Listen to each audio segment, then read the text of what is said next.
Saudara sekalian, hafizoni wa hafizakumullah bil khusus segenap pengurus Masjid Asy-Syuhada yang semoga pengurusnya dan jamaahnya semoga semuanya saja selalu dalam naungan rahmat barokah perlindungan serta bimbingan Allah Subhanahu wa taala. Amin Allahumma amin insyaallah. Dan tentu kita berdoa kepada Allah Subhanahu wa taala, Allahumma inna nas'aluka ilman nafi'a wa rizqan tayyiba wa amalan mutaqabbala wa fatahallahu alaina futuhal arifin. Allahumma inna na'udzubika min ilmin la yanfa' wa amalin la yurfa' wa qalbin la yakhsha' wa du'a la yusma'. Allahumma ati anfusana taqwaha wa zakkiha anta khairu man zakkaha anta waliyuha wa maulaha. Allahumma innaka afuwun tuhibbul afwa fa'fu anna. Para jamaah sekalian, hafidhani wa hafidhakumullah. Masih melanjutkan kajian kita tentang fikih muamalah kita sarikan dari kitab Takrib karya Abi Syuja' rahimahullah, Al-Qadhi Abi Syuja' rahimahullah rahmatan wasi'ah. Wa rahimallahu ulama al-muslimin qala al-musannif rahimahullahu ta'ala wa nafa'ana bihi wa bi'ulumihi fid dharaini amin. Bismillahirrahmanirrahim.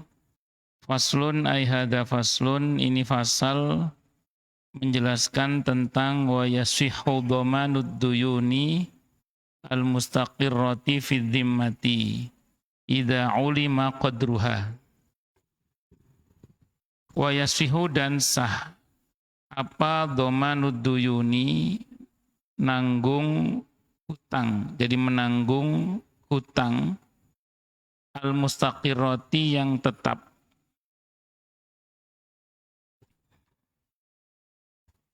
atau yang sudah pasti fi dhimmati dalam tanggungan. Idza ulima apabila diketahui apa qadruha kadarnya atau jumlahnya.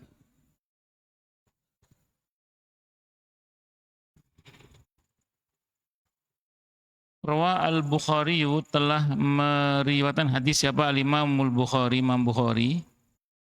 An Salamah bin al-Aqwa, dari Salamah ibn al-Aqwa radhiyallahu anhu, qala, beliau berkata, kunna adalah kami julusan duduk-duduk indan Nabi, di sisi Nabi kita Muhammad sallallahu alaihi wasallam. Id utiya bi janazatin, tiba-tiba didatangkan kepada beliau jenazah. Faqalu, maka mereka berkata, sholli alaiha, tolong salatkan jenazah ini ya Rasulullah. Tolong salat atas jenazah ini wahai Rasulullah. Qalu, faqala, maka bersabda siapa Nabi kita Muhammad sallallahu alaihi wasallam. Kata Nabi, hal alaiha dainun, apakah jenazah ini punya hutang? Qalu, sahabat menjawab, la, tidak. Qala, Nabi bersabda, fahal taraka syai'an, apakah dia meninggalkan sesuatu? Qalu la, tidak juga. Qalu, mereka menjawab la, tidak. Fasalla alaihi, maka Nabi menyolatkan jenazah tersebut, atau Nabi salat atas jenazah tersebut. Summa utiya bi janazatin, kemudian selang berapa waktu didatangkan lagi jenazah kepada Nabi kita Muhammad SAW. Utiya bi janazatin ukhra, jenazah yang lain. Faqalu, maka mereka berkata, ya Rasulullah, wahai Rasulullah, salli alaiha, mohon salat atas jenazah ini. Qala, maka Nabi bersabda, hal alaihi dainun, apakah jenazah ini punya hutang? Qila, dikatakan na'am, iya. Qala, Nabi bersabda, fahal taraka syai'an, apakah dia meninggalkan sesuatu yang bisa untuk bayar hutang ini, warisan maksudnya? Qalu, Nabi menjawab, qalu, para sahabat menjawab, salah satu dinar. Ada ya Rasulullah, dia ninggalkan uang 3 dinar. 3 dinar. 3 dinar, kalau dinar emas, 1 dinar itu 4,25 gram. 3 juta kali 4 itu berarti 12 nih. Kali 3, berapa berarti ini? Ya, sekitar 36 lewat lebih lah. 36 jutaan lebih. Lumayan lah. Bisa untuk bayar utang. Fasalla, maka Nabi salat alaihi atas jenazah tersebut karena utangnya bisa dibayar pakai uang itu. Summa utiya bisalisati, kemudian selang berapa waktu didatangkan lagi kepada beliau jenazah yang ketiga. Faqalu, maka mereka berkata, "Shalli alaiha, tolong salatkan jenazah ini ya Rasulullah. Salat atas jenazah ini wahai Rasulullah." Qala, Nabi bersabda, "Hal taraka syai'an?"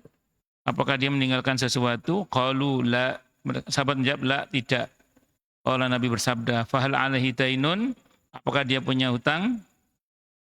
Qalu, sahabat menjawab, salah satu dananir. Ya, jenazah ini punya hutang kira-kira 3 dinar. Qala, Nabi bersabda, "Shallu ala sahibikum." Salatlah kalian atas saudara kalian ini, sahabat kalian ini. Jadi Nabi tidak mau menyolatkan jenazah yang punya hutang. Kebayang nggak kira-kira kalau zaman sekarang Nabi mau nyolatin kita nggak kira-kira? Kan beberapa Anda pakai kartu pasca bayar kan? Berarti kan punya hutang berarti. Beberapa listrik kita kan pakai dulu baru bayar kan? Terutama air pump kan pakai dulu baru bayar. Berarti punya hutang semua kita. Tapi enggak, selama ada kemungkinan bisa bayar, Nabi mau menyolatkan. Selama ada kemungkinan bisa dibayar, Nabi mau menyolatkan. Allahu Akbar. Qala Abu Qatadah, berkata siapa Abu Qatadah radhiyallahu an. Ada yang mengatakan Abu Qatadah ini meninggal di usia 105 tahun. Tapi wajahnya seperti anak muda usia 15 tahun. Karena pada saat usia 15 tahun wajahnya pernah diusap oleh Nabi kita Muhammad SAW. Sejak diusap itu sampai meninggal tidak berubah wajahnya. Tidak pakai skincare-skincarean misalnya. Ada yang mengatakan begitu. Wallahu a'lam, saya kurang tahu. Abu Qatadah. Abu Qatadah ini termasuk sahabat Nabi yang ketika mau meninggal pesan sama istrinya. Nanti kalau saya meninggal jangan nikah lagi ya. Ada yang mengatakan Abu Darda juga begitu, Abu Darda juga begitu. Abu Darda, Abu Qatadah juga sama. Kalau kamu mau ketemu dengan saya di surga jangan nikah lagi. Tapi ya suaminya sahabat, surganya jelas. Kalau jenengan kan wallahu a'lam bishawab. Beda sama Abu Salamah. Kalau Abu Salamah itu pas mau meninggal pesan sama istrinya, nanti kalau saya mati kamu nikah lagi ya. Jadi kalau Abu Salamah pas mau meninggal pesan sama istrinya, nanti kalau saya mati kamu nikah lagi. Terus didoakan istrinya itu, ya Allah, sepeninggal saya berikanlah pada istri hamba Ummu Salamah suami yang tidak pernah menyakitinya. Dan Allah kabulkan, punya suami Rasulullah Muhammad sallallahu alaihi wasallam. Ya, monggo jenengan pilih aliran yang mana? Aliran yang nyuruh istrinya nikah lagi apa yang nggak boleh istrinya nikah lagi kalau mati? Monggo silakan. Qala Abu Qatadah, berkata siapa Abu Qatadah radhiyallahu an. Shalli alaihi ya Rasulullah. Salatkanlah atas jenazah ini wahai Rasulullah. Wa alayya dainuhu, utangnya saya yang bayar. Ini namanya doman. Jadi menanggung objek. Yaitu menanggung pembayaran hutang. Kalau kafalah itu menanggung subjek. Itu nanti. Menjamin subjek, ini menjamin objek. Jadi nanti utangnya saya bayar ya Rasulullah. Fasalla alaihi, maka salat siapa Nabi kita Muhammad SAW alaihi atas jenazah tersebut. Wa indan Nasai, dan menurut riwayat An-Nasai, kalau Nabi bersabda siapa Nabi kita Muhammad SAW bil wafa, dibayar tenanan ya, bil wafa, dipenuhi tenan loh, ditepati loh janjinya ya gitu. Kalau berkata siapa Abu Qatadah bil wafa, saya tepati ya Rasul, tak bayar full kalau bahasa kita. Saya penuhi, saya akan tepati, saya akan penuhi pembayarannya. Fasalla alaihi, maka Nabi pun menyolatkan alaihi atas jenazah tersebut. Ai hadal ahadu alaika antafi'afi, antafi'afi, antafi'afi. Jadi ini janji yang harus kamu tepati ya, gitu. Wa inda Ibnu Majah, wa qala, berkata siapa Abu Qatadah radhiyallahu anhu, ana atakafalu bih, saya yang akan menjamin pembayaran hutangnya orang ini. Nah, jadi ini Walaupun menggunakan kata kafala, tapi ini akadnya akad doman. Karena al-ibratu fil uqud bil maqasidi wal ma'ani la bil alfadhi wal mabani. Jadi yang dipegang adalah maksudnya, jadi bukan sekedar pilihan katanya. Makanya kemarin saya contohkan ada orang, saya pinjam sabunnya ya, kenyataannya dipakai sabunnya dan berkurang. Berarti itu walaupun ngomongnya pinjam, tapi sebenarnya itu akadnya akad ariyah sebenarnya. Itu jadi bukan akad ariyah, tapi akad minta itu sebenarnya itu. Jadi bukan pinjam. Kalau pinjam nggak boleh kurang. Kalau kurang berarti ya bukan pinjam namanya. Kan namanya dipakai itu namanya, minta itu namanya, soal. Tapi karena sudah maklum, ulima ridhohu tidak ada masalah. Karena semua orang tahu. Makanya dalam masalah akad itu yang dipegang adalah maksudnya, bukan pilihan katanya. La bil alfadhi wal mabani. Itu. Allahu Akbar. Wa yusta'nasu, dan dipakai dalil juga lihada, dan dijanjikan dalil juga lihada untuk masalah doman ini biqaulihi ta'ala, firman Allah Ta'ala, waliman ja'a bihi himlu ba'iri wa ana bihi za'im, surah Yusuf ayat 72. Ini diantara dalil maksudnya. Yang dipakai dalil untuk masalah doman ini diantara adalah surah Yusuf ayat 72. Waliman ja'a bihi himlu ba'iri wa ana bihi za'im. Dan bagi siapapun yang datang membawa piala takaran gandum milik raja yang hilang di masa Nabi Yusuf itu, himlun ba'ir, akan mendapatkan gandum seberat yang bisa dibawa oleh onta. Wa ana bihi za'im, dan saya jamin itu. Nah, jadi tidak usah khawatir, saya akan za'im itu berarti domin. Jadi orang yang kafil wa domin, dia menanggung dan menjamin itu. Wa kana himlul ba'ir ma'lumul qadri ladaihim.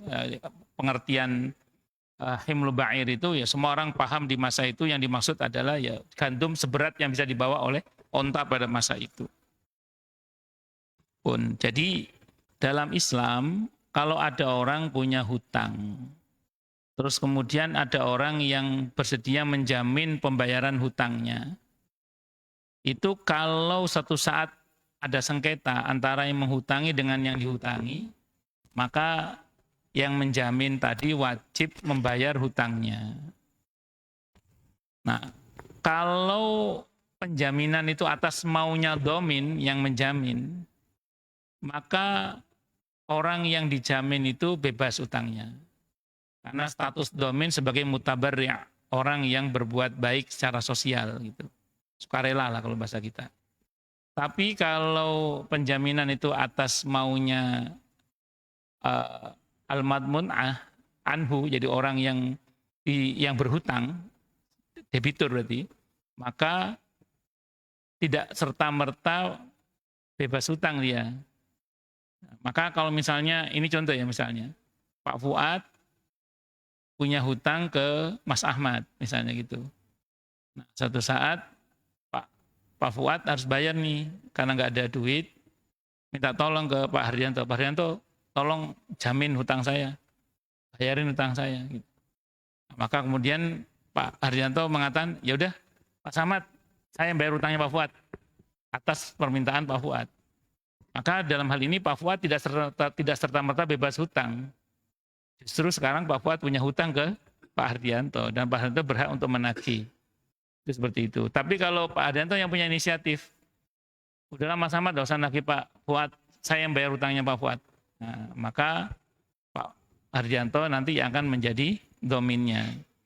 Dan Mas Ahmad bebas mau menagih Pak Haryanto boleh, menagih Pak Fuad juga boleh. Tapi karena beliau sudah menyanggupi, maka beliau wajib membayar hutangnya ke Mas Ahmad tadi itu. Dan ini Pak Fuad bebas hutang. Kenapa? Karena atas kemauan Pak Haryanto, bukan atas kemauan Pak Fuad dalam hal ini. Itu seperti itu. Allahu Akbar. Wali sahibil haqqi, dan bagi orang yang memiliki hak, dalam hal ini yang menghutangi berarti, mutalabatu man sya'a minad dhamin wal madmun'an. Jadi bagi sahibul hak, dia berhak untuk menuntut man siapapun syaa yang dia mau minat domini, baik itu dari domin orang yang menanggung, kalau dalam kasus ini tadi Pak Hardianto misalnya, wal matmuni anhu, termasuk juga dia bisa menuntut al matmun an. Al matmun an itu berarti Pak Fuad. Jadi yang debiturnya, yang utang ke Mas Ahmad. Jadi Mas Ahmad kan yang ngutangi, namanya kreditur namanya, kreditur. Pak Fuad yang berutang namanya debitur, betul nggak? Nah, dominnya, ya, garantornya adalah ini Pak Hardianto, garantornya. Mas Ahmad bisa nagih ke Pak Hardianto sebagai garantornya atau nagih ke Pak Fuad sebagai yang debiturnya, boleh. Itu seperti itu. Kan bisa jadi oh ya, Pak Fuad ucal-ucul aja, gak golek nagih ke Pak Hardianto aja lah. Itu misalnya boleh, terserah. Allahu Akbar. Ahmad dominu, adapun orang yang menanggung tadi, fali qaulihi sallallahu maka dikarenakan sabda Nabi kita Muhammad sallallahu al-ariyatu muaddatun, barang pinjaman harus dikembalikan. Wazaimu gharimun, dan orang yang menanggung itu bertanggung jawab untuk membayar. Ay al-kafilu dominun, maksudnya orang yang menanggung itu dia wajib, orang yang bertanggung jawab itu wajib membayar atau wajib menanggung risiko dari pembayaran yang ditanggung tadi itu. Rawa at-Tirmidzi, tersebut siapa Imam at-Tirmidzi, wa hasanu, dan beliau menghasankan hadis tersebut.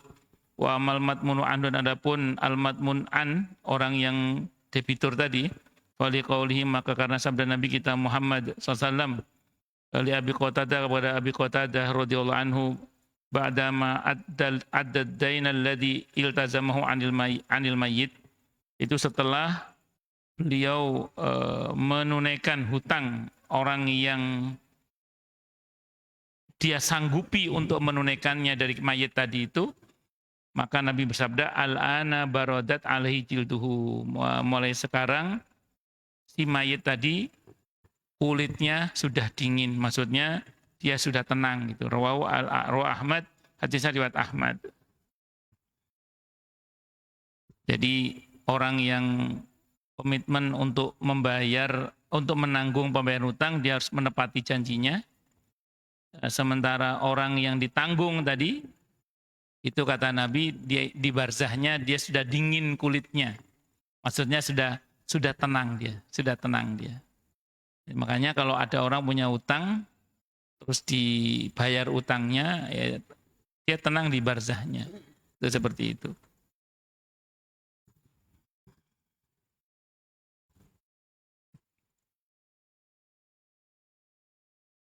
Tapi idza kana ad-dhamanu ala ma bayyana, apabila ada apa ad-dhaman, doman tadi itu ala ma bayyana, atas apa yang kami terangkan. Asalkan caranya seperti tadi itu ya, kata beliau, kata musannifnya ini. Wa idza gharimad dhaminu raja'a 'alal matmuni anhu. Dan apabila telah membayar, siapa ad-dhaminu, domin, orang yang menanggung tadi, raja'a, maka boleh dia rujuk kembali 'alal matmuni anhu, atas orang yang ditanggung utangnya tadi. Idza kana ad-dhamanu wal qada'u bi idnihi, apabila ada apa penanggungan dan pembayaran utang itu atas izin, dengan izin orang yang berhutang tadi. Jadi kalau permohonan penjaminan hutang itu dari Pak Fuad sebagai debitur, maka setelah dibayar oleh Pak Hardianto, Pak Fuad tidak bebas hutang, tetap punya hutang, cuman kali ini ke Pak Hardianto, dan Pak Hardianto berhak untuk menagih ke Pak Fuad. Itu. Tapi saya ulang, berbeda kalau hutang, penanggungan hutang itu oleh Pak Hardianto sendiri. Jadi bukan atas maunya Pak Fuad, tapi atas maunya Pak Hardianto sendiri. Maka dalam hal ini status Pak Hardianto sebagai mutabarri', orang yang berbuat sukarela untuk membantu sesama, dan dalam hal ini Pak Fuad bebas hutangnya. Nah, kasus Abu Qatadah itu atas maunya Abu Qatadah sendiri. Maka si mayit tadi betul-betul sudah lunas hutangnya karena dibayar oleh Abu Qatadah radhiyallahu an. Dan ini pahalanya besar sekali. Allahu Akbar. Wala yasihhu dhamanul majhuli, dan tidak sah menanggung hutang yang enggak jelas. Kalau tadi kan harus jelas kadarnya, berapa hutangnya, 1 juta, 2 juta, harus jelas. Dan hutang itu memang betul-betul hutang yang diakui. Jadi bukan dalam masalah.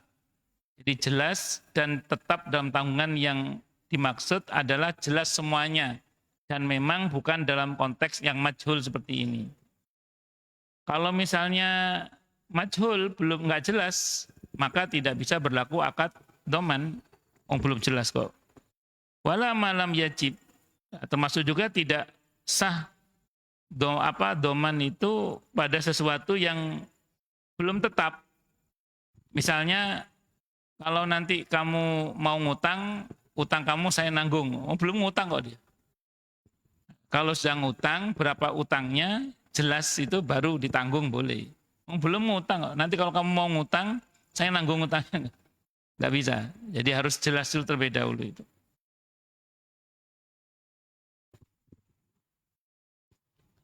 Ayat sebutu wa istaqiru fi dhimmah. Maksudnya tetap dalam tanggungan, ka'ayakula sebagaimana dia berkata, doman tulaka ma satu kriduhu li fulan. Saya akan jamin untukmu terkait apa saja yang kamu akan berhutang kepada si fulan. Baru mau kok. Kalau baru mau ya nggak bisa, harus sudah berhutang baru ditanggung hutangnya. Illa tarkal mabi', kecuali berkaitan dengan barang yang dibeli yang mungkin mengalami kecacatan. Jadi kalau untuk kasus darkul mabi', jadi darkul mabi' itu contohnya gini. Ada orang mau beli barang gitu. Terus ketika dia beli barang itu, dia ragu-ragu, takutnya barangnya nggak bagus gitu. Terus saya ngomong, udah beli aja, nanti saya yang bayar. Walaupun misalnya barangnya jelek, saya yang tanggung jawab nanti. Udah beli aja nggak apa-apa, nanti saya akan tanggung jawab. Nah, itu namanya darkal mabi' namanya itu. Jadi kecuali tanggungan cacat kerugian dalam jual beli itu. Begitu dibeli, ternyata bener barangnya jelek misalnya. Ya udah saya yang ganti, saya yang bayar. Nah, kalau barangnya bagus ya kamu bayar sendiri udah. Kalau ternyata barangnya jelek, saya tanggung jawab nanti. Beli aja enggak apa. Nanti kalau misalnya ada apa-apa saya yang bayar. Misalnya apa-apa saya yang bayar. Walaupun itu belum, enggak ada masalah itu. Khusus untuk yang itu. Itu diperkenankan. Aslinya enggak boleh juga sebenarnya. Aslinya enggak boleh, aslinya itu.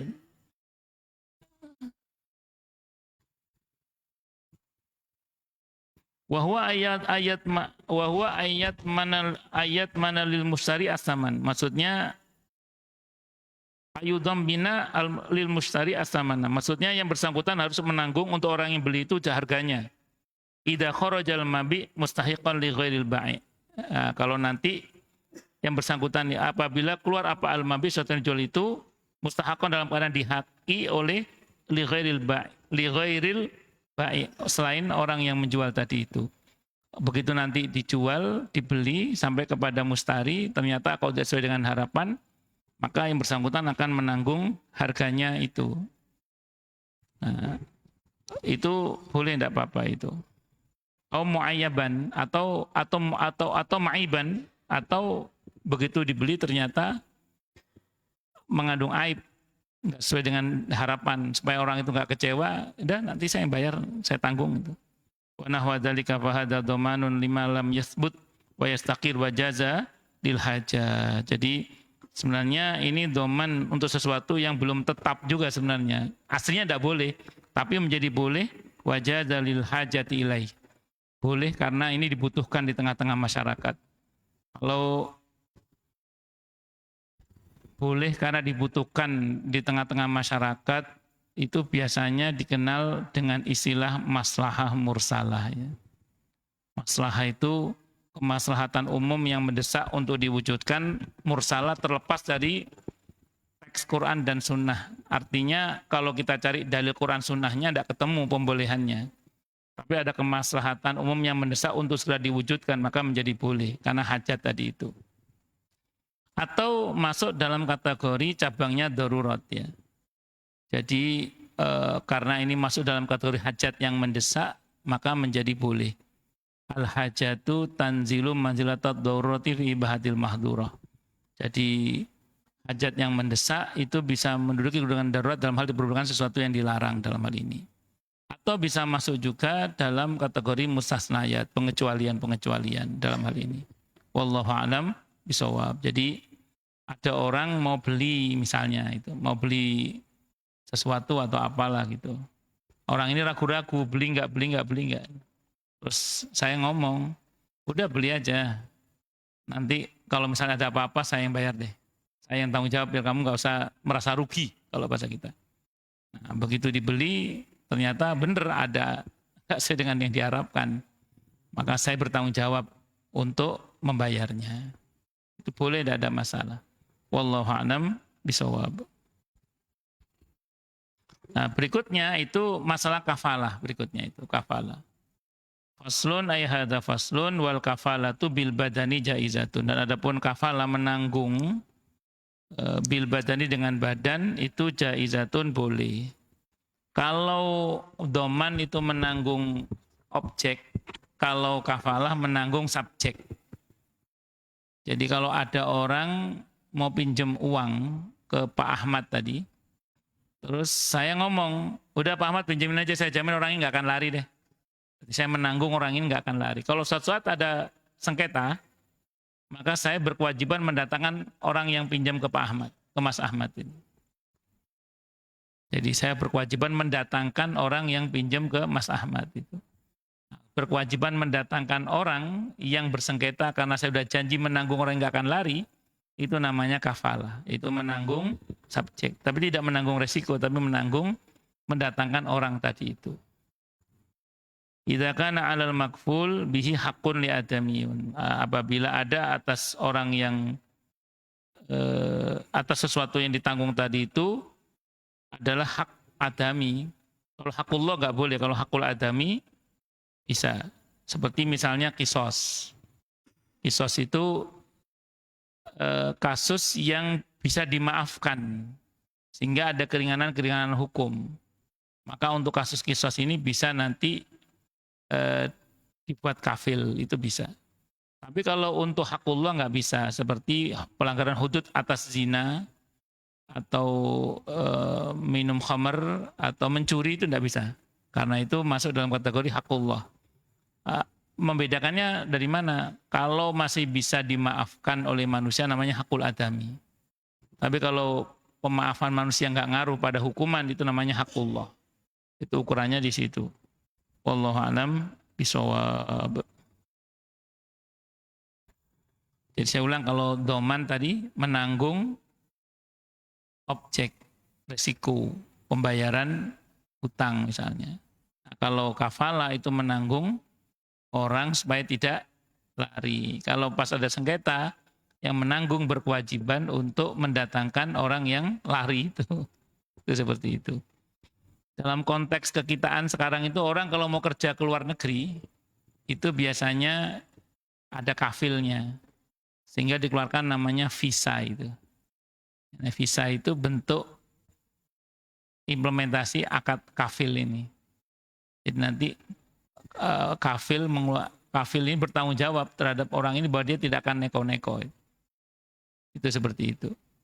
Biasanya orang yang kalau kerja di Saudi itu nanti ada kafilnya biasanya. Kafil itu perusahaan biasanya. Atau perorangan tapi yang punya perusahaan besar. Itu nanti bertanggung jawab dia terhadap para TKI ini. Kalau ada apa-apa dia yang bertanggung jawab. Dan jaminan itu lebih kepada bahwa terima saja orang ini, saya jamin dia nggak akan ngapa-ngapain. Nggak akan aneh-aneh. Kalau aneh-aneh nanti kafil yang akan dituntut untuk mendatangkan yang bersangkutan. Itu seperti itu.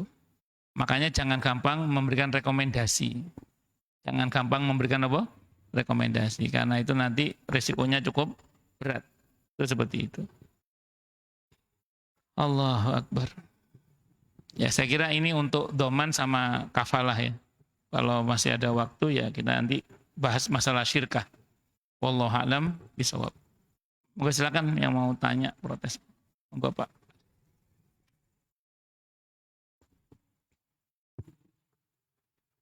Assalamualaikum warahmatullahi wabarakatuh. Waalaikumsalam warahmatullahi wabarakatuh. Ustaz, terkait dengan contoh tadi ya utang. Pak Fuad, Mas Ahmad sama Pak Hardi ya. Utang pertama Pak Fuad. Begitu Pak Hardi menanggung, menjamin, apakah status Pak Fuad ini sah? Sudah nggak punya utang terhadap Mas Ahmad. Itu yang pertama, meskipun belum terbayar ya sama Pak Hardi. Yang kedua, Pak Hardi sebagai penanggung Pak Fuad, kemudian misalnya dia meninggal. Meninggal Pak Hardi. Maaf Pak Hardi, padahal belum terbayar. Nah, apakah sekarang Pak Hardi sebagai orang yang memiliki hutang berarti ya? Kemudian karena meninggal, apakah saudara dia itu mempunyai kewajiban untuk membayar utang-utang Pak Hardi atas tanggungan yang tadi itu? Gitu Ustaz. Ampun. Ya, terima kasih. Assalamualaikum warahmatullahi wabarakatuh. Assalamualaikum warahmatullahi wabarakatuh. Yang pertama, tidak otomatis Pak Fuad bebas hutang. Beda dengan hiwalah kemarin. Kalau hiwalah kemarin, muhil langsung bebas dari tanggungan. Begitu dialihkan hutangnya, terjadi kesepakatan, deal, sudah. Muhil yang punya hutang pertama ke orang yang menghutangi sebelumnya itu, dan dialihkan kepada pihak yang lain, dia muhil langsung bebas hutang. Nah, dalam hal ini Pak Fuad tidak otomatis. Dirinci. Kalau penanggungan hutang oleh Pak Hardianto atas inisiatif Pak Fuad yang minta tolong kepada Pak Hardianto untuk menanggung hutangnya, maka Pak Fuad tidak bebas hutang begitu saja. Maka Pak Hardianto masih punya hak untuk menagih hutang ke Pak Fuad, karena yang menginisiasi adalah Pak Fuad, bukan Pak Hardianto. Berbeda dengan kalau Pak Hardianto yang menginisiasi. Udah Pak Fuad, enggak usah khawatir. Mas Ahmad, saya yang bayar. Begitu Pak Hardianto ngomong gitu, Pak Fuad bebas hutang. Kenapa? Karena status Pak Hardianto sebagai mutabarri' dalam hal ini. Sebagai orang yang sedang berbuat baik. Sebagai orang yang berbuat baik secara sosial, dan otomatis Pak Fuad sudah bebas hutang. Jadi ada rinciannya Pak. Yang menginisiasi doman ini siapa? Jadi kalau yang penanggungan hutang ini atas inisiasi Pak Fuad, tidak otomatis. Nah, tapi kalau atas inisiasi Pak Hardianto, bebas itu. Tidak otomatis. Beda sama hiwala kemarin. Kalau hiwala, muhil langsung bebas hutang. Tabra'ud dhimmah. Jadi langsung hutangnya bebas. Itu seperti itu. Satu. Kemudian yang kedua, lalu bagaimana ini? Apakah kalau suatu saat belum sempat terbayar utangnya, lantas kemudian bagaimana? Karena Pak Hardianto keburu wafat nih, misalnya belum sempat memenuhi apa yang menjadi kewajibannya. Wallahu a'lam bishawab. Kalau memang akadnya sudah deal saat beliau masih hidup, berarti dari sebagian harta Pak Hardianto tetap harus dikeluarkan untuk dibayarkan. Kenapa? Karena masuk dalam mimba di wasiyati yusi biha audain. Itu utangnya Pak Hardianto itu kan sudah ditanggung oleh beliau kan. Berarti itu sebelum pembagian waris, ahli waris harus mengeluarkan pembayaran utangnya Pak Hardianto dulu, termasuk utang penanggungan itu. Karena itu masuk dalam kategori mimba di wasiyati yusi biha audain. Makanya dalam hal ini si ahli waris sebelum membagi warisnya, di samping ditunaikan wasiatnya, membayar hutang dan wasiatnya, di antara hutangnya adalah kewajiban Pak Hardianto untuk membayar hutang ke Mas Ahmad, yang itu notabene hutangnya Pak Fuad yang sudah beliau jamin dalam hal ini. Dan itu harus tepati itu. Itu seperti itu. Wallahu a'lam bishawab. Ngoten nggih? Monggo yang lain silakan. Monggo Pak Rianto.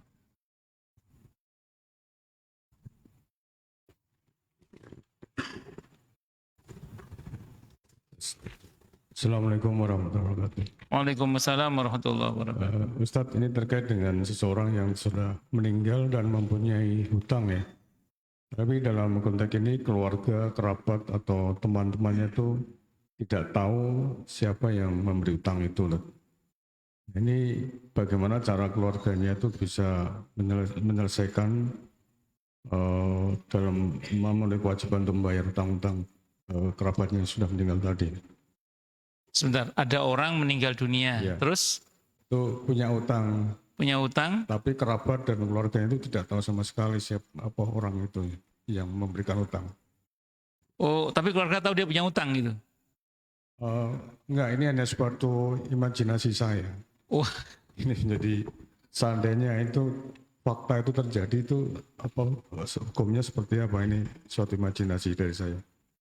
saya sampaikan kemarin di pembahasan di sini bahwa ada baiknya, bahkan seharusnya ya, dalam kasus muamalah seperti utang piutang itu seorang suami terbuka kepada istri, istri terbuka kepada suami, orang tua terbuka kepada anak-anak, terbuka kepada orang tua, sehingga penyelesaiannya jelas. Saya contohkan kemarin ada jamaah saya di Pondok Kopi, suaminya itu terbuka, dia punya utang sama siapa saja, dan siapa yang punya utang sama dia, itu terbuka dia. Sehingga suatu saat ketika suaminya meninggal dunia, itu istrinya langsung ngambil tindakan, bayar ke siapa aja. Karena suaminya terbuka. Dan sampai ada kasus itu kan, sampai ada kasus, tiba-tiba ada salah seorang teman suaminya nagih utang kan. Kata istrinya, tunggu dulu, suami saya nggak pernah cerita kalau dia punya utang sama sampean gitu. Karena suami saya terbuka orangnya, nggak pernah cerita kalau punya utang sama sampean soalnya. Tunggu dulu ya, saya akan konfirmasi ke teman-temannya dulu. Maka tanyalah ke teman-temannya. Maka ada temannya yang mengatakan, oh iya, suami kamu punya utang sama dia 10.000. Cuman dia punya utang sama suami kamu 20.000. Rupanya dia mau cari kesempatan gitu. Ya ketahuan akhirnya itu. Nah, jadi ada baiknya, bahkan sepatutnya lah kalau kita punya hutang itu cerita, supaya jangan sampai keluarga kita mereka-reka dan menduga-duga. Saya cerita kemarin di sini, bapak saya Allah yarham itu, karena beliau petani ya, kalau punya utang sama siapa, itu ditulis di pintu gede di dapur rumah itu, yang bisa dibaca oleh semua keluarganya termasuk anak-anaknya. Bapak saya itu. Nanti begitu lunas dihapus sama beliau. Sehingga ketika bapak saya meninggal, ada orang yang datang ngaku-ngaku itu ada. Tapi semua terkonfirmasi. Jelas ini nggak bener, ini ketahuan semua. Itu. Maka sepatutnya kita begitu Pak. Itu. Nah, taruhlah misalnya ini nggak begitu gitu ya. Bagaimana kalau begitu? Ya ini agak repot juga ini Pak kalau begini. Ini yang saya pernah cerita di sini. Saya pernah mimpi ketemu dengan satu jamaah yang beliau sudah wafat. Saya nanya sama beliau, Bang, alhamdulillah pas mimpi itu saya sadar kalau beliau udah mati gitu. Saya bilang, Bang, apa yang paling abang rasakan berat di alam barzah itu? Saya bilang, yang paling abang rasakan sebagai hal yang berat di alam barzah itu apa? Saya tanya gitu, dalam mimpi tapi ini ya. Az-Zumar ayat 42, kan mungkin roh bertemu roh itu mungkin. Kata jamaah saya ini, dia cerita, hutang yang saya tidak ceritakan Ustaz. Hutang yang saya tidak ceritakan. Itu memperberat barzah saya. Dia bilang gitu. Kurang lebih gitulah penjelasan beliau itu. Itu menusuk sekali dalam hati saya itu. Tentang betapa sebenarnya kalau kita punya hutang, jangan diam, ceritakan. Paling enggak catatlah. Catatan juga bisa menyelamatkan Pak dengan izin Allah. Saya punya jamaah, orang Harapan Baru Regensi sini, cuman pindah ke Klender orangnya. Suatu saat beliau stroke Pak. Stroke, beliau menduda ya, jadi sudah cerai dari istrinya, beliau menduda, stroke beliau. Kan kalau stroke itu beberapa memori kan mungkin ada yang hilang ya. Qadarullah beliau sembuh Pak, sembuh. normal kembali, sembuh. Tapi beberapa memori menghilang tadi. Di antaranya tentang utang itu, Pak, tentang utang. Suatu saat beliau buka buku. Nah, bagusnya beliau tertib administrasi, Pak. Kalau punya utang tercatat. Begitu buka buku, beliau kaget. Ya Allah, saya punya hutang ya sama. Catatannya menyelamatkan. Dengan izin Allah, catatan itu menyelamatkan. Makanya kan kalau punya utang kan perintahnya suruh nyatet, Pak. Suruh catat. Itu supaya terselamatkan. Kalau bapak saya dicatat di pintu, Pak. Wah, anaknya, bojone, tonggone, semuanya. Ngaten nggih, wallahu alam bisawab nggih. Satu lagi, Ustaz. Nggih, monggo, Pak. Kemarin saya sempat mendengarkan satu tausiah di sebuah radio. Narasumbernya salah satu syekh di Madinah. Terkait dengan pembahasan masalah bekerja di bank. Terus, Pak. Nah, ada pertanyaan dari pendengar itu seperti ini, bahwa hasil kerja atau gaji yang dari bank itu menurut saya itu pandangannya seperti apa? Terus, Apakah bisa dioptimalkan dalam pemenuhan kebutuhan sehari-hari atau seperti apa? Nah, saya ini menjawab bahwa gaji dari penghasilan kerja di bank itu hanya bisa digunakan untuk keperluan membangun hal-hal yang kurang baik, dalam artian seperti septic tank, WC dan sebagainya. Apakah hal ini memang ada hadisnya seperti itu, Ustaz? Terima kasih, Ustaz. sampun. Fakta fikih memang perihal status gaji orang kerja di bank itu memang ulama berbeda-beda. Tadi Bapak merujuk ke ulama Madinah. Kalau ulama Madinah, Lajnah Daimah Saudi memang menggunakan rumus sederhana ya. Sederhananya, ma yatawalladu minal haram fahuwa haram. Jadi semua yang muncul dari yang haram ya haram, gitu aja. Nah, kebanyakan ulama Saudi berpandangan ya kerja di bank konvensional itu ya gajinya haram. Karena itu usaha haram, gajinya juga haram itu. Nah, gaji yang haram itu masuk dalam kategori cacat dalam akad ya. Jadi bukan zatnya yang haram, tapi lebih kepada haram karena cacat dalam akadnya itu. Mungkin, saya meraba-raba aja kalau beliau tidak menyebutkan dalilnya ya, mungkin saya membatasi pada kasus yang Bapak maksud ya, kalau kita diskusinya panjang ya. Nah, mungkin beliau berdalil kepada sebuah hadis ya, hadis riwayat Abi Dawud. Hadis nomor 2894 kalau saya tidak salah itu. Pernah satu saat Nabi kita Muhammad SAW itu takziah. Dan beliau mengantarkan jenazah sampai ke pemakaman. Setelah selesai beliau pulang. Dalam perjalanan pulang, beliau disambut atau dihadang oleh pembantu rumah tangga yang kena musibah itu. Kata pembantunya itu, khadimnya itu, ya Rasulullah, aturan pinara. Mohon kembali lagi ke rumah orang yang kena musibah itu. Maka Nabi bersama para sahabat datang lagi ke situ, ternyata dihidangkan makanan.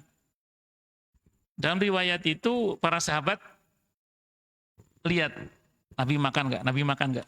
Takut juga mereka makan rupanya. Rupanya Nabi makan. Begitu Nabi makan, semua makan, Pak.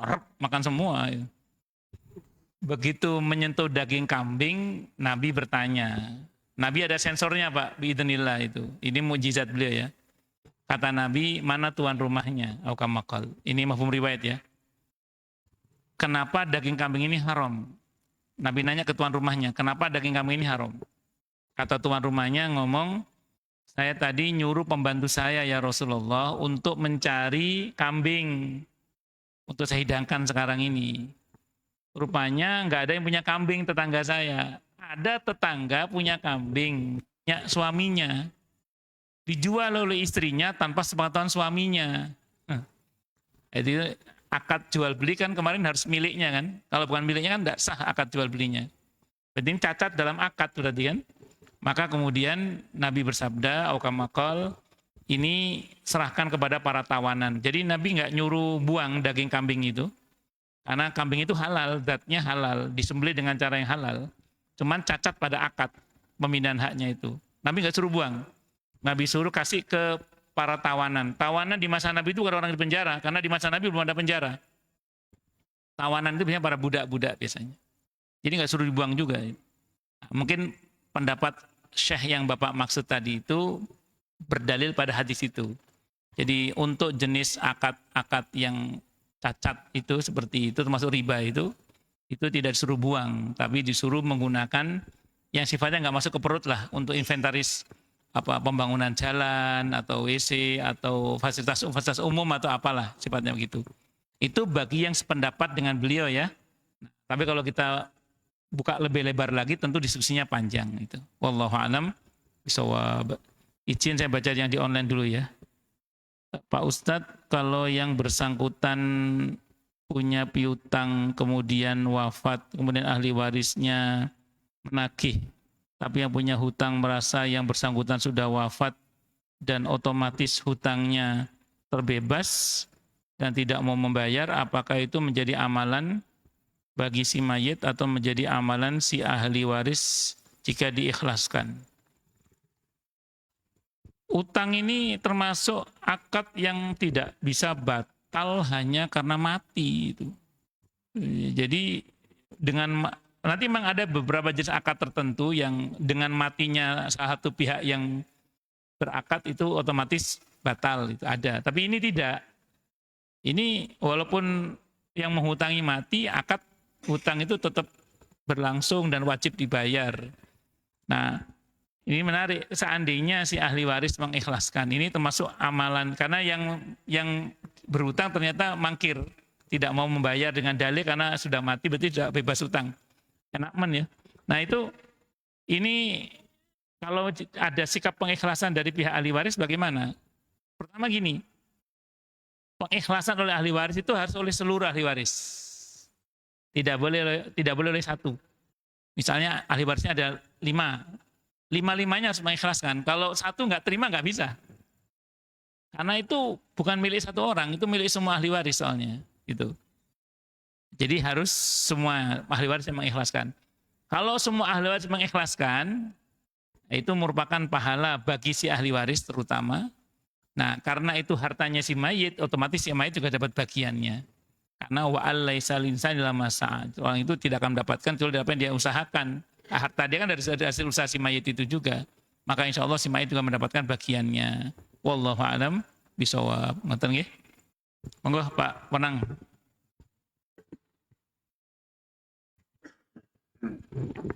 Assalamualaikum Ustaz. Waalaikumsalam warahmatullahi wabarakatuh. Yang saya tanyakan ini kaitannya dengan rukun iman mengenai qada dan qadar ya. Nggih.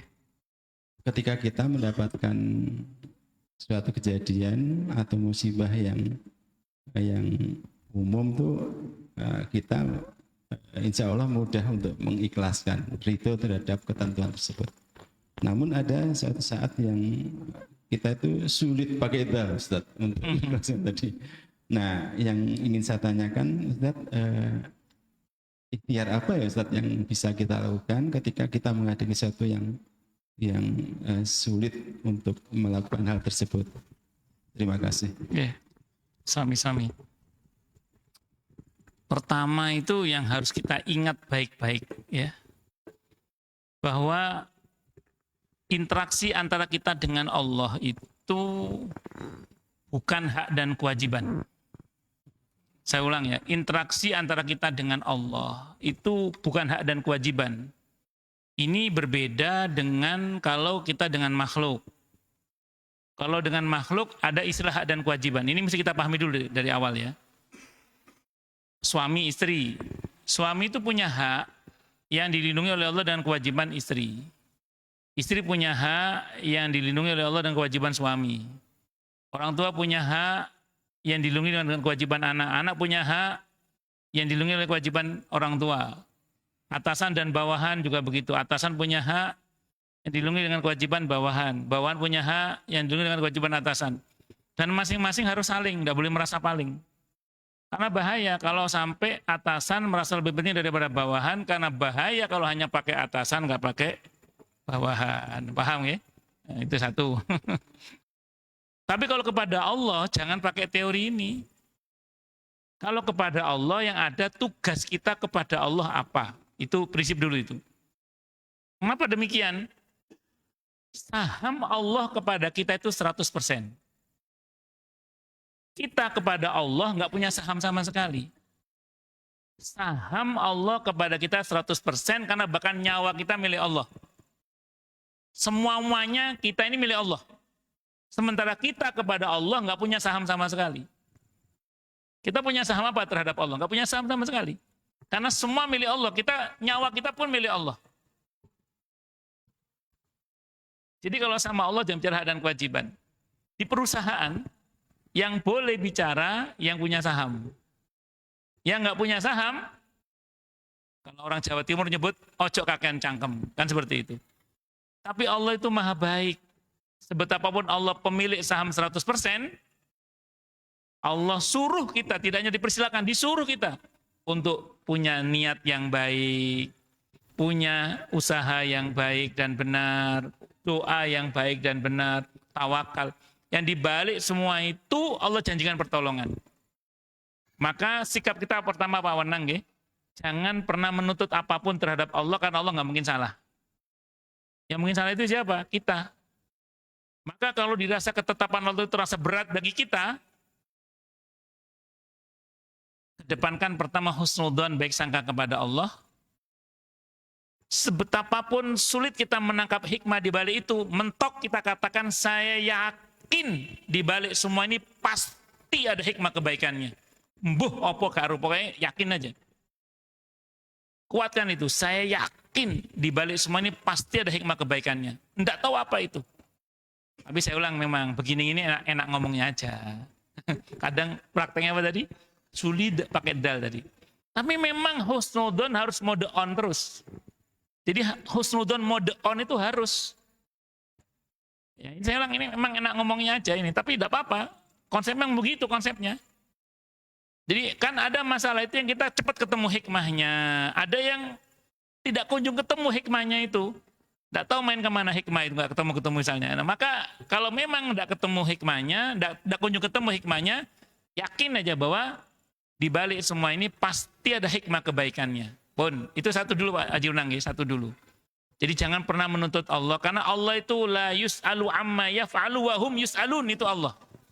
Allah itu tidak patut dituntut terkait dengan apa yang dia kerjakan, justru manusialah yang akan dimintai pertanggungjawaban. Pun kalau sama Allah nggak usah sama Allah itu ngemis aja sama Allah itu. Wes sama Allah itu ngemis aja. Saya terima ya Allah, saya terima ya Allah. Semakin kita menolak takdir, semakin menyakitkan. Semakin kita nggak terima, semakin menyakitkan. Wes terima nggih pun ya Allah kula terami. Pun monggo kula terami. Nah, gitu. Dan husnudzon sama Allah bahwa saya yakin di balik semua ini pasti ada hikmah kebaikannya. Apa enggak tahu, yakin aja sama Allah udah. Itu yang pertama, yang pertama dulu. Yang kedua, kalau kita sudah yakin seperti itu, sekarang tinggal kita fokus pada perintah Allah untuk kita apa. Kan kita yakin semua takdir Allah nggak mungkin salah kan? Semua ketetapan Allah nggak mungkin salah. Yang mungkin salah itu siapa? Kita. Maka fokus kita nggak usah fokus pada takdir Allah yang sudah pasti benernya itu.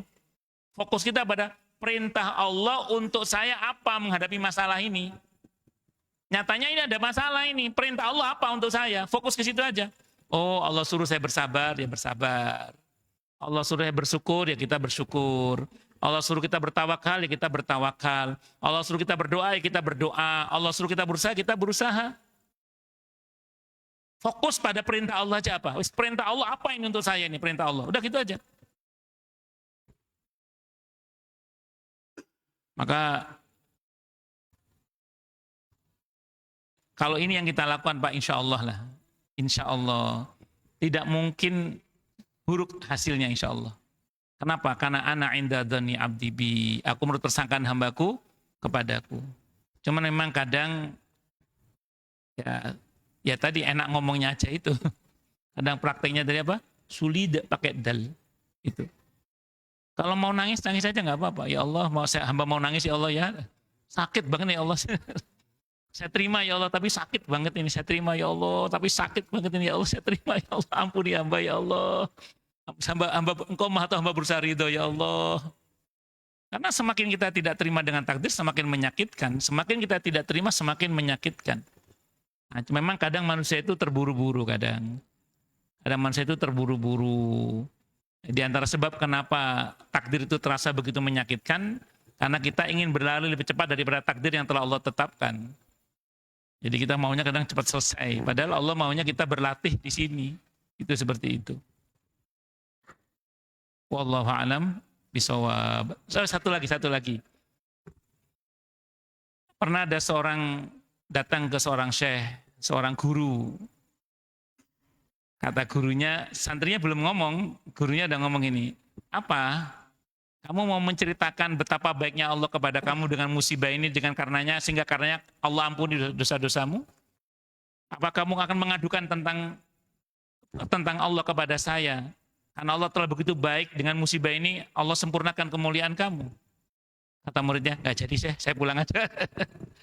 Jadi di balik musibah, di balik kejadian yang tidak enak itu, ada banyak dosa yang diampuni oleh Allah di situ insya Allah. Ada kemuliaan yang Allah sempurnakan di situ insya Allah. Nah, ini kita sadari saja. Nah, kadang sebagai manusia, saya pribadi ya, kalau terjadi hal yang nggak enak, kadang gue meso aja.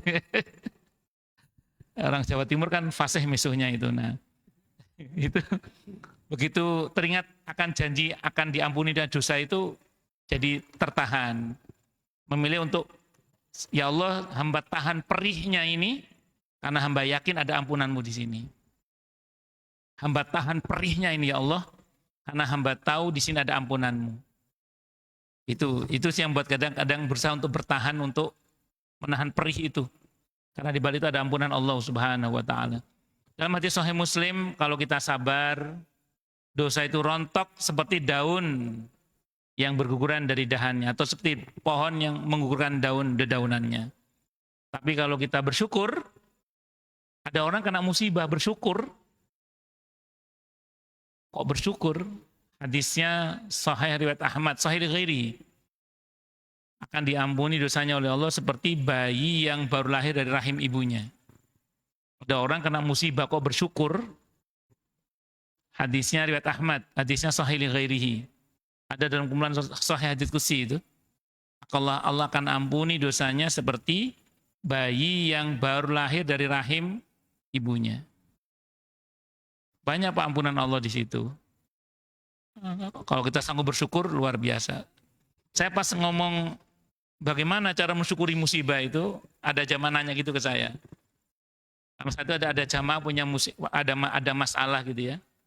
Beliau cerita ke saya, terus saya tanya, Ibu maksudnya apa?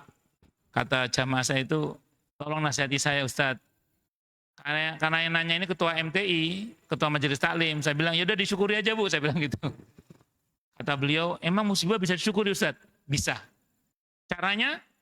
Saya nanya ke beliau, dari apa yang telah Allah ambil dari ibu, dengan yang masih Allah berikan kepada ibu lebih banyak mana? Iya sih Ustadz, ya itu disyukuri, saya bilang. Nggak usah fokus sama yang hilang, fokus pada yang masih banyak yang bisa disyukuri, saya bilang. Tapi lagi-lagi Pak, ini enak ngomongnya aja. Kadang prakteknya apa tadi? Sulit Pak.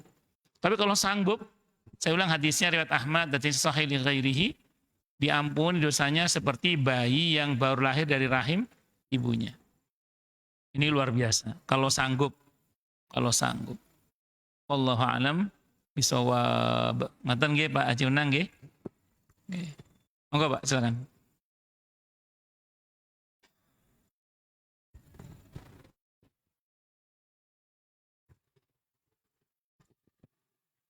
Assalamualaikum warahmatullahi wabarakatuh. Waalaikumsalam warahmatullahi wabarakatuh. Ustadz, ini ada fenomena ada pedagang A, di sebelahnya ada pedagang B. Nah, terus ada konsumen pedagang A, kebetulan pada saat sudah dilayani menggunakan uangnya itu ternyata si pedagang A itu kurang. Nah, akhirnya si pedagang A ini pinjam ke pedagang B, pinjemin dong saya gitu kan, sekian gitu. Karena untuk menelangi ini karena kekurangan receh yang dia tidak punya gitu loh. Nah, ini transaksi seperti ini ada pendapat lain katanya tidak boleh Ustadz. Apakah ada dasarnya gitu? Bagus. Iya. Terima kasih Ustadz. Assalamualaikum warahmatullahi wabarakatuh. Waalaikumsalam warahmatullahi wabarakatuh. Kalau statusnya pinjem boleh. Kalau statusnya nuker enggak boleh. Saya ulang ya, kalau statusnya pinjem. Ada uang kecil enggak, pinjem dulu ya. Kalau pinjem enggak apa-apa kalau pinjem. Kalau gini, nuker uang. Wah, belum ada, adanya baru 50.000 ini. Ya udah, mana saya bawa dulu uangnya deh. Nukernya nanti masih. Tapi udah dibawa yang 50 itu. Nah, itu ada penundaan, tidak yadan biyadin, tidak qabdan biqabdin, itu yang buat riba. Nah, itu penundaan itu yang nggak boleh. Kalau akadnya ngomongnya pinjem dulu. Nuker. Kalau pinjem nggak apa-apa kalau pinjem. Pinjem dulu, nanti saya bayar. Nah, kalau pinjem itu kan utang akadnya, Pak. Kalau utang tidak apa-apa kalau itu. Yang nggak boleh itu kalau nuker 100. Nuker, terus kata yang mau nukerin, adanya cuma 50 ini. Udah bawa aja dulu ini 50 ini. Enggak langsung seketika. Berarti ada ceda, itu riba. Itu yang nggak boleh. Makanya akadnya diperbaiki. Pinjam dulu ya. Jadi nggak jadi pinjam, saya pinjam dulu ya ini ya, pinjam dulu. Pinjam berakadnya utang. Kalau utang tidak apa-apa kalau utang. Tidak ada masalah. Wallahu a'lam bishawab. Ini ada yang nanya juga ini. Assalamualaikum Ustadz, izin bertanya bagaimana hukumnya dropship Ustadz. Dropship itu kayak akad salam kemarin, pesan itu ya. Dropship itu apa? Dropship itu. Monggo Pak.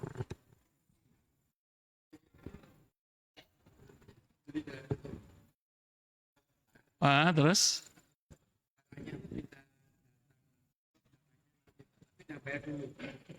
Oh.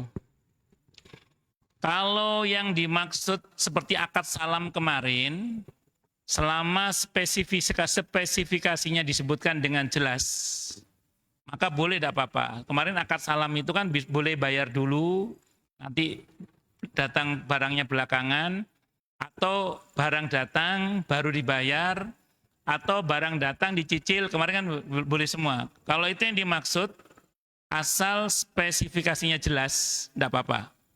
Tapi kalau nggak jelas, tidak boleh. Harus jelas. Wallahu a'lam bishawab. Ngoten nggih? Jadi bisa bayar dulu barang belakangan datang, atau barang datang baru dibayar, atau barang selesai terus dibayar dengan cara dicicil sesuai dengan perjanjian. Wallahu a'lam bishawab. Baik, silakan. Monggo, siapa dulu ini? Ya, dari OJK apa dari Depak? Dari OJK dulu. Terima kasih Pak Ustadz. Okay. Menyambung yang tadi penjelasan bahwa apabila ada orang yang menjadi penanggung, maka apa yang ditanggungnya itu harus diselesaikan ketika dia sudah meninggal dan diambil dari harta warisan. Bagaimana kalau nilai yang ditanggung itu akan menghabiskan sebagian besar dari harta warisan. Ya mungkin harta warisan tinggal sedikit, kecil. Sehingga ini akan mengganggu hak dari para ahli waris itu. Apakah tetap harus dieksekusi, dilaksanakan? Atau bagaimana Ustaz? Terima kasih. Sami-sami. Kalau itu wasiat atau hibah kepada selain ahli waris terutama, itu memang ada batas maksimal sepertiga dari total harta. Tapi kalau hutang nggak bisa. Kalau hutang ya karena itu hutang dan dia sudah berkomitmen untuk menanggung itu, yang secara otomatis hutang menjadi kewajiban untuk membayarnya, yang berarti itu ada kewajiban harta dia untuk dikeluarkan guna pembayaran hutang itu, maka nggak ada pilihan. Makanya jangan gampang-gampang menjamin juga kalau duitnya nggak banyak. Jadi jangan gampang-gampang menjamin kalau duitnya nggak banyak, itu seperti itu. Jadi secara prinsip yang dibatasi sepertiga maksimal itu kalau wasiat. Nah, itu pun wasiat boleh lebih dari sepertiga asal semua ahli waris sepakat. Nah, atau hibah kepada selain ahli waris, terutama orang tua kepada anak ya. Itu tidak boleh lebih dari sepertiga. Kalau dari orang tua kepada anak justru tidak ada masalah.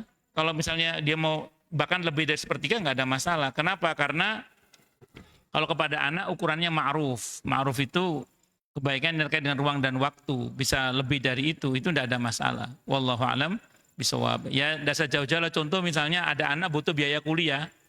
Biaya kuliahnya itu memakan separuh dari hartanya misalnya. Bapaknya ngomong, maaf nak, dalam Islam dibatasi sepertiga aja. Ya gak kuliah anaknya nanti. Paham maksudnya nggih? Ya, jadi itu contoh saja misalnya. Terus kemudian cukup itu nggih. Ini yang di online ada lagi yang nanya.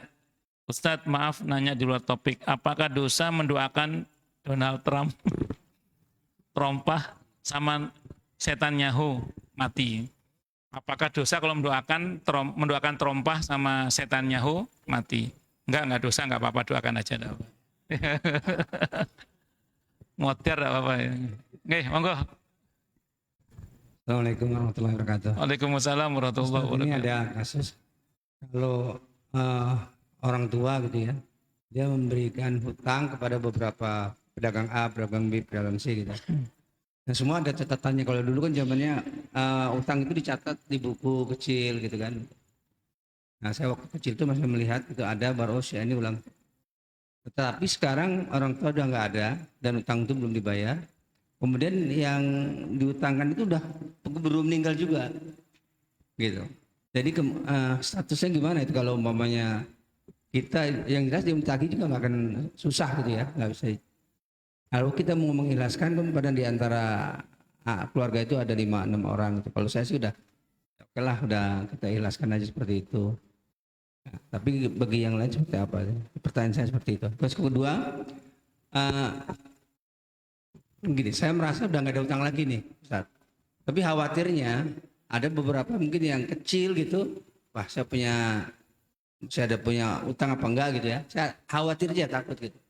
Dan itu gimana caranya kita untuk melepaskan kekhawatiran kita ini terhadap utang yang mungkin hanya sedikit kita pinjam atau gimana, tapi nggak sadar bahwa itu belum kita bayar atau sudah kita bayar, gitu ya. Nah gimana caranya supaya kita agak lebih tenang gitu nantinya. Terima kasih. Assalamualaikum warahmatullahi wabarakatuh. Waalaikumsalam warahmatullahi wabarakatuh. Yang pertama tadi ya, jadi kalau itu berkaitan dengan ahli waris, maka itu harus seluruh ahli waris mengikhlaskan. Kalau tidak, kata tadi Bapak kan, kalau Bapak secara pribadi kan sudah mengikhlaskan. Tapi bagaimana dengan yang lain? Ya itu urusan yang lain. Tapi itu nggak bisa lepas masih. Karena hanya baru Bapak yang mencoba mengikhlaskan harta itu. Nah sementara ahli waris yang lain belum tahu kan? Ya berarti urusannya belum selesai, nggak bisa itu. Makanya dalam hal ini kita nggak bisa mengikhlaskan secara pribadi sementara ini haknya berenam misalnya tadi itu. Ya begitu yang saya pahami. Gitu. Jadi harus semuanya mengikhlaskan. Kalau enggak berarti tetap diurus itu sebagai hutang yang harus dibayar kepada ahli waris dalam hal ini. Begitu Pak. Wallahu a'lam. Makanya masalah utang ini berat gitu. Terus itu satu. Yang kedua berkenaan dengan apa tadi Pak Nun Sewu? Oh, utang, takutnya punya utang yang kecil-kecil ya. Ya mungkin dulu Darmaji di kantin makan kerupuk 5 bayar 1 misalnya gitu. Atau sama teman waktu SMP pinjem barangnya belum dikembalikan sampai sekarang dan atau gimana rimbanya. Atau nyolong jambu tetangga atau apa macam-macam. Tapi kalau di kampung saya itu ada kaidah gini, kaidah. Kalau kaidahnya gini, penolakan adalah izin yang tertunda. Jadi kalau kita ada jambu tetangga itu atau mangga tetangga kita teriak, Pak nedi jambune nggih gitu. Minta jambunya ya. Dalam mulut teriak, ojo. Itu anak-anak kadang tetap ngambil itu. Kenapa? Karena penolakan adalah izin yang tertunda biasanya. Karena nanti ada masa di mana kita itu nonton TV bareng. Karena di kampung dulu itu kan kampung itu TV cuma 1 atau 2. TV hitam putih atau berwarna tapi yang berwarna itu kacanya aja itu. Ditaruh di atas orang nonton bareng, nonton film akhir pekan malam minggu itu atau artis safari atau apa atau tinju lespikal. Itu begitu kumpul, kita semua orang itu kan kumpul. Itu orang dulu itu Masya Allah ya. Kalau adegan Beri Priman sama Advent Bangun terus ada adegan ciuman tuh ada bapak-bapak yang maju nutup pakai sarung. Ayo merem. Anak kecil suruh merem itu. Peduli dengan moralitas anak orang. Nah di situ kadang ketemulah itu anak-anak sama yang punya jambu itu kan, atau yang punya mangga itu. Kamu kemarin ngambil jambu saya, nggih Pak Le, ojo balen maneh yo, nggih. Itu penolakan adalah izin yang tertunda. Nah tapi itu jangan dipakai kaidah ya, itu kaidah orang kampung saya itu. Nah, jadi taruhlah Bapak pernah begitu ya, pernah begitu misalnya. Misalnya pernah begitu. Bagaimana itu? Pertama taubat, minta ampun sama Allah. Nah, kepada orang-orang yang kita nggak tahu itu saya sering punya saran gini. Ini saran untuk Bapak, untuk saya juga ya. Saran saya gini, bilang sama Allah gini, ya Allah, pokoknya pada sebagian sedekah hamba, semoga pahalanya untuk orang-orang ya pada mereka hamba punya kewajiban mengembalikan hak. Itu yang dalam kitab At-Tadhkirah Imam Al-Qurtubi dalam At-Tadhkirah mengatakan, di antara kewajiban orang yang punya kewajiban mengembalikan hak kepada orang lain sementara orangnya sudah meninggal atau nggak jelas di mana rimbanya adalah sedekah atas nama mereka. Ini tidak ada khilaf di antara para ulama, kata Imam Al-Qurtubi dalam kitab At-Tadhkirah. Nah, sehingga saran saya, untuk Bapak, untuk saya, untuk kita semua, kita tekadkan dalam hati. Allah Maha Tahu dan Allah nggak mungkin lupa, yang lupakan kita aja. Saya bilang, ya Allah, pokoknya di pada setiap sedekah hamba, semoga sebagian pahalanya adalah untuk orang-orang yang kepada mereka hamba punya kewajiban mengembalikan hak itu. Dan jangan lupa mintakan ampun untuk mereka. Kalau Imam Ghazali itu dalam kitab Minhajul Abidin itu punya satu sighat istighfar gini diantaranya. Astaghfirullahaladzim li wali walidayya wali ashabil huquqil wajibati alayya. Itu kita mohon pada Allah, ya Allah ampunlah dosa hamba, dosa kedua orang tua hamba, dan dosa orang-orang yang kepada mereka hamba punya kewajiban minta maaf. Kalau nggak bisa bahasa Arab pakai bahasa juga nggak ada masalah. Nah, harapan kita dengan doa-doa itu beban kita di akhir diringankan oleh Allah, bahkan diampuni oleh Allah. Kata Imam Al-Qurtubi, ini tidak ada khilaf di antara para ulama. Kata beliau begitu dalam kitab At-Tadhkirah. Nonton Bang, wallahu a'lam bisawab. Oke, monggo yang lain, silakan. Oke, monggo.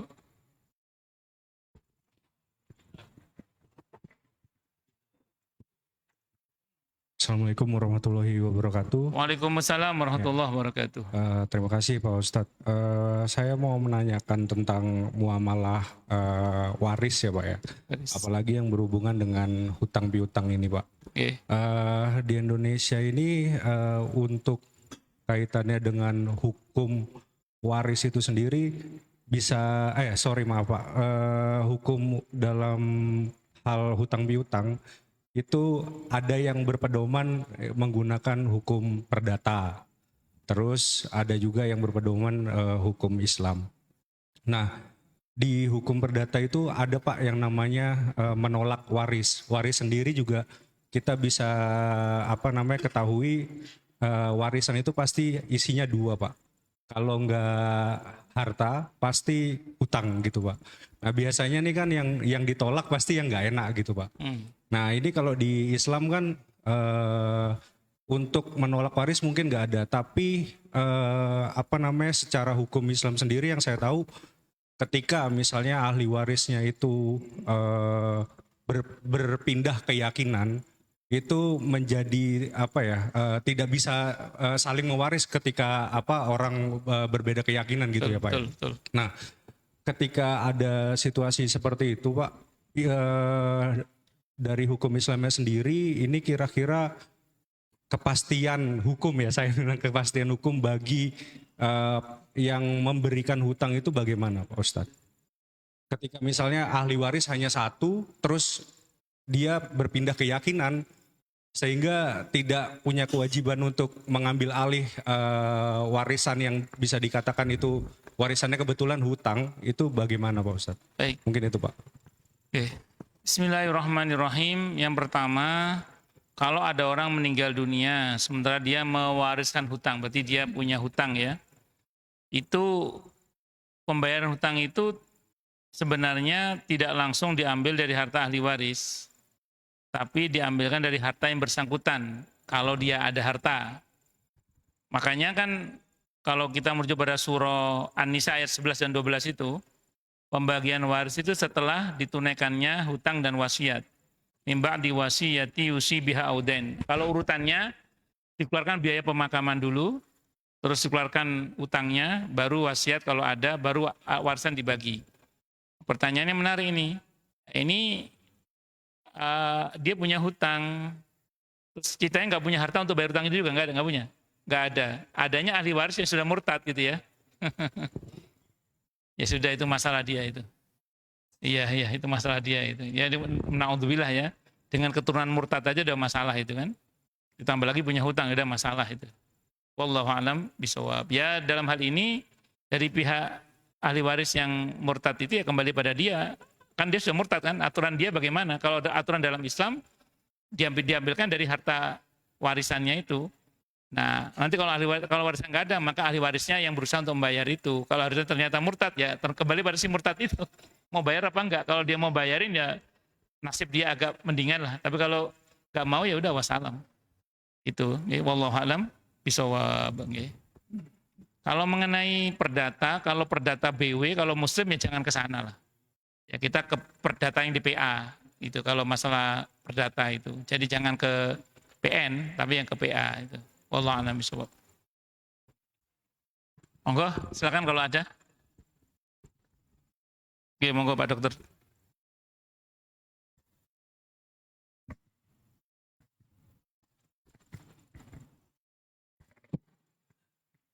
Assalamualaikum warahmatullahi wabarakatuh. Waalaikumsalam warahmatullahi wabarakatuh. Pertama saya mau menanyakan tentang masalah riba Pak Ustadz. Kalau kita meminjam kan terus memakai bunga berarti itu riba. Terus Sedangkan riba janganlah memakan riba. Nah sedangkan yang biasanya kan menurut pendapat saya Pak Ustadz ya, yang memakan riba itu kan yang meminjamkan karena dia memperoleh bunganya. Sedangkan yang meminjam dia emang sesuai dengan pinjamannya gitu. Jadi katanya yang memberi, yang menerima juga berdosa. Itu gimana penjelasannya Pak Ustaz? kan akad ribawi itu akad yang batil. Kalau akadnya batil, al-butlanu la asara fil hukmi, sesuatu yang batal tidak punya implikasi hukum, maka akadnya batil, akad pinjam-meminjam batil, berarti yang dipinjamkan pun batil. Jadi mau yang minjem, mau yang meminjami, ya dua-duanya batil. Karena batil, berarti ya nggak benar semua, karena nggak benar ya. Dalam hal ini dosa besar, tidak dosa kecil, dosa besar. Riba itu dosa besar, bukan dosa kecil. Jadi riba itu akad yang batil. Nah, sesuatu yang batil itulah astarofil hukmi, tidak punya implikasi hukum.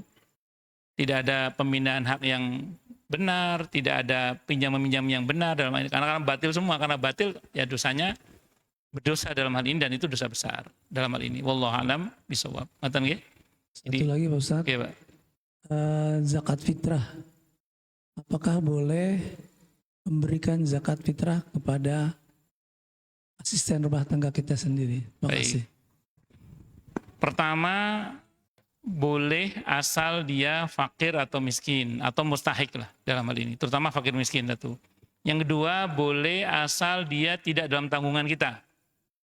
Dalam tanggungan maksudnya bagaimana? Kalau pembantu rumah tangga itu serumah dengan kita, yang nafkahnya kita tanggung, maka dia tidak berhak menerima zakat dari kita. Justru kita mengeluarkan zakat dia, zakat fitrahnya dia. Nah, kalau dia serumah dengan kita dan kita tanggung nafkahnya. Tapi kalau dia pembantu yang neko, pulang pergi, hanya terima gaji dari kita, tapi tidak kita nafkahi, maka itu tidak ada masalah selama yang bersangkutan itu kita ketahui adalah mustahik zakat, terutama fakir atau miskin dalam hal ini. Wallahu alam bisawab. Okay. Ada lagi?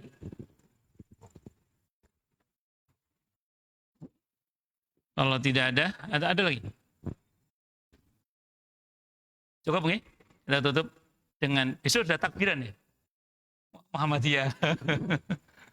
Kalau Muhammadiyah besok sudah takbiran, pasti itu Muhammadiyah insyaallah.